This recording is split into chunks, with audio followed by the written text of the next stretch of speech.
Alright, so hey guys, so welcome to another Warframe video, and today I want to take a quick look at our newest shotgun that was just released with Fortuna Part 2, the rofit-taker, the Exergis. Now, you can get the blueprint for this puppy from the market. The blueprint itself will cost you 20,000 credits, and to build it, you will have to put in additional 20,000 credits, 2 argon crystals, 2 repeller systems, which come from the new heist bounties in Fortuna, 175 oxium, and finally 8,500 salvage. The Exergis is a primary shotgun that requires you to be at least Mastery Rank 8 to use it, and it does a whopping 1,620 damage per shot, which is split between 3 pellets, so each pellet is doing 540 damage. And the damage split is 780 as slash, 420 as radiation, 360 as puncture, and finally 60 as impact. Now, the supporting stats on the Exergis are weighted very heavily towards status because it only comes with a very low 8% crit chance, a below average 1.4 times crit multiplier, however the status chance is 36%. And that means you can hit 100% status chance before multi-shot, which is important on a pellet-based shotgun with just 3 dual stat mods. Now, the Exergis is a pump-action shotgun, and the interesting thing here is that it only has 1 round in the mag and a 1.6 second reload, so you're gonna have to go through that 1.6 second reload every time you fire it.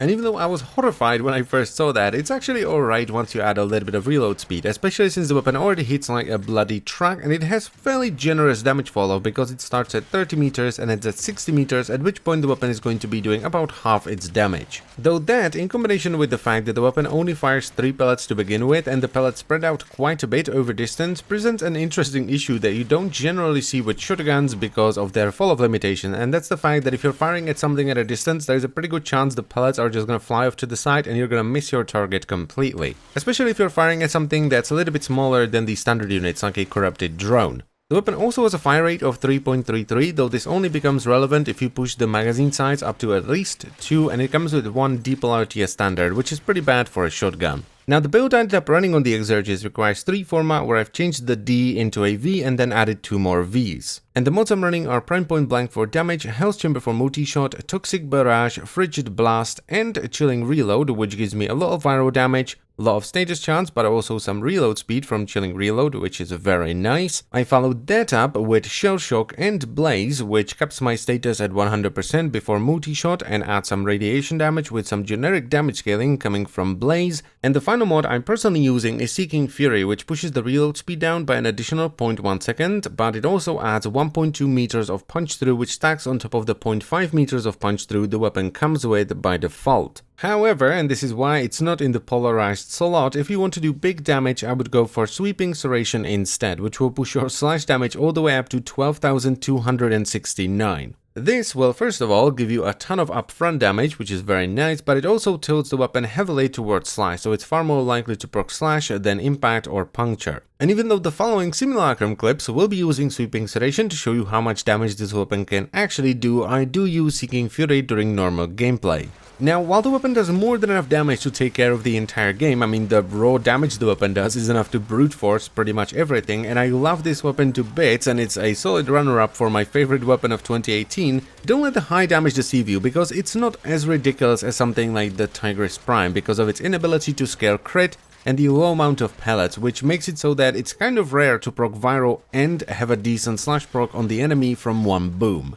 And those two things make it somewhat ineffective versus heavily armored Grineer units and their corrupted counterparts, so heavy gunners, bombards, napalms, scorches, and that kind of stuff. But it's only really an issue for those units at very high levels. When it comes to the Infested or even the Corpus, most of them just get one shot. So overall, the weapon is absolutely fantastic versus the Infested and the Corpus and their corrupted counterparts, of course, but it does struggle versus some of the heavily armored Grineer at high levels. Especially if you're fighting them at a bit of a distance with the pellets scattering about all over the place, so at that point headshots become more of a roll of the dice than anything else. But that's enough negativity, because this weapon is awesome, pardon my French there.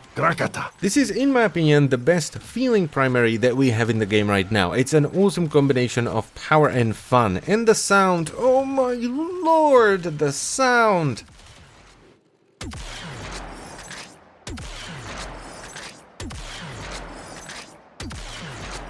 It's just so good, and the reload animation is fantastic as well. So yeah, as I've said, even though it's not beating the Tigris Prime in terms of just raw burst damage, it is a solid runner-up for my favorite weapon of 2018. It is just fantastic. And even with its little quirks and annoyances here and there, like for example, if you get unlucky with shotgun ammo drops, you might actually run out, though it doesn't happen very often, there is no way I can not recommend this, because you have to try this out. It would be a sin to go through this game without giving this weapon a shot. Even if you end up not liking it, which I highly doubt, you have to try it out. And that's pretty much all I wanted to say, so I thank you very much for watching. As always guys, I hope you've enjoyed the video, and I will see you next time. Bye bye.